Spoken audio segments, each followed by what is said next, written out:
Burn it all!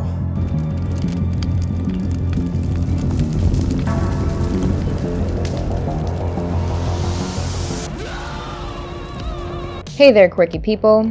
Today's video is going to focus upon a looming question that people have had ever since Black Panther 1. Black Panther, Wakanda Forever is headed our way.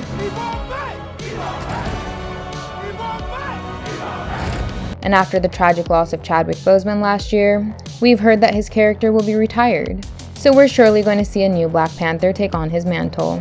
But who is it going to be? And an even more important question is, how will Wakanda create a new Black Panther without the heart-shaped herb? In fact, we've been asking these questions since Avengers Infinity War came to an end.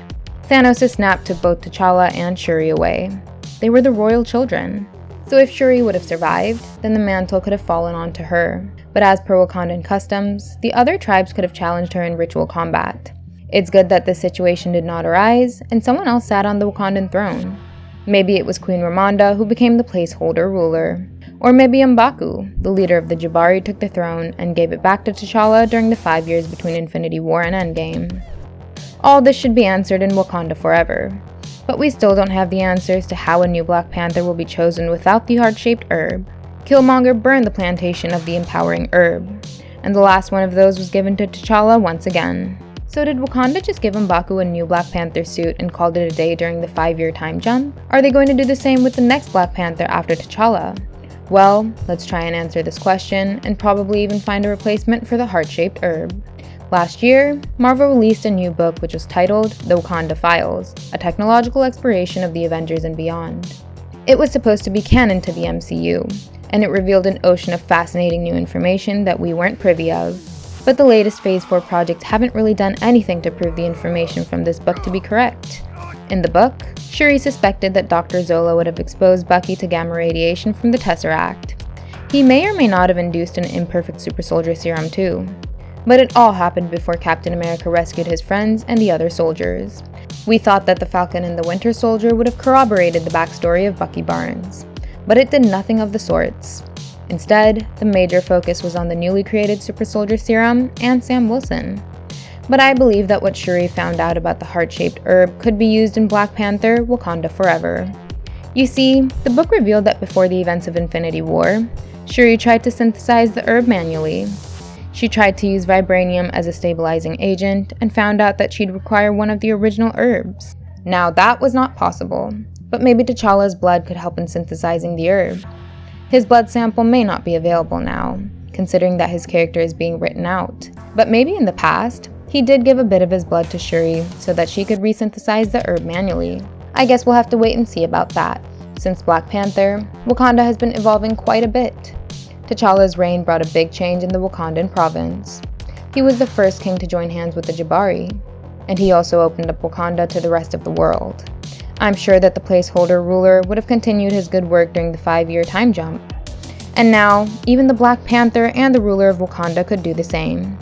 My point is that a lot of changes have happened, and some more could happen in the future. Because of necessity and scarcity of the heart-shaped herb, Wakanda could use other options to empower the new Black Panther. They may not have to recreate the herb at all. The second option could be Extremis. The book revealed that besides the herb, Shuri was really impressed with Maya Hansen's research on the Extremis project from Iron Man 3. You breathe fire? Okay. All the results of the Extremis experiment were not 100% successful, but the bodies that accepted the Extremis virus were actually capable of growing back cut-off limbs. So Shuri thinks that the Extremis project certainly has a lot of potential.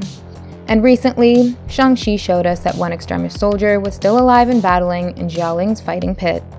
So it is quite possible that more of Killian's Extremis experiments survived. Even if that's not the case, we know that Shuri is pretty smart, and she might be able to recreate the Extremis experiment on her own. If not Extremis, then Shuri could look to recreate the Super Soldier Serum. Quite a few of us have suspected that the Super Soldier Serum and the heart-shaped herb could have a common link. I mean, their effects are so similar. People actually used to theorize that Erskine's serum may have had the extracts from the herb, but I don't think that is the case.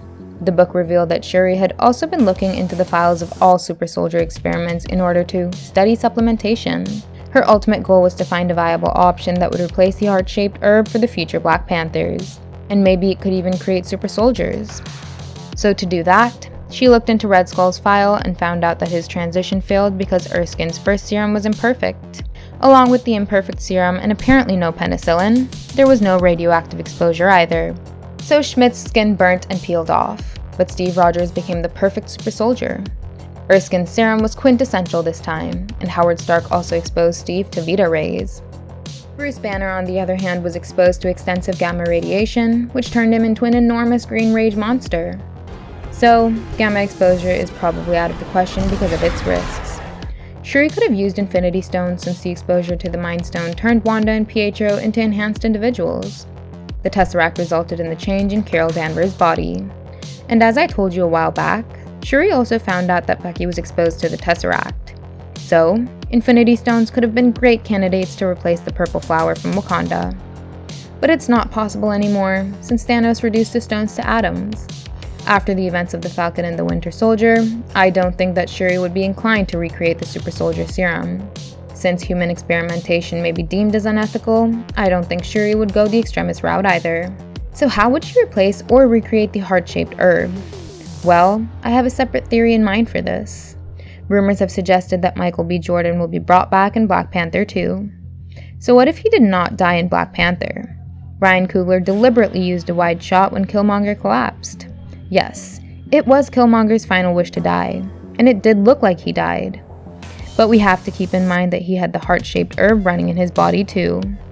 And the herb allows its users to heal quickly, so it is possible that when he collapsed, his body was just unconscious, and T'Challa could have thought of giving his cousin the life that he initially deserved. Eric did belong to the royal creed after all. T'Challa must have thought of righting the wrongs of his father, so maybe instead of letting his brother die, he had healed him in the nick of time. We've seen Shuri use vibranium to heal the fatal injury of Everett Ross. She could have done the same for her cousin. Until now, Killmonger, aka Eric Stevens, could be in a state of suspended animation, just like Bucky was.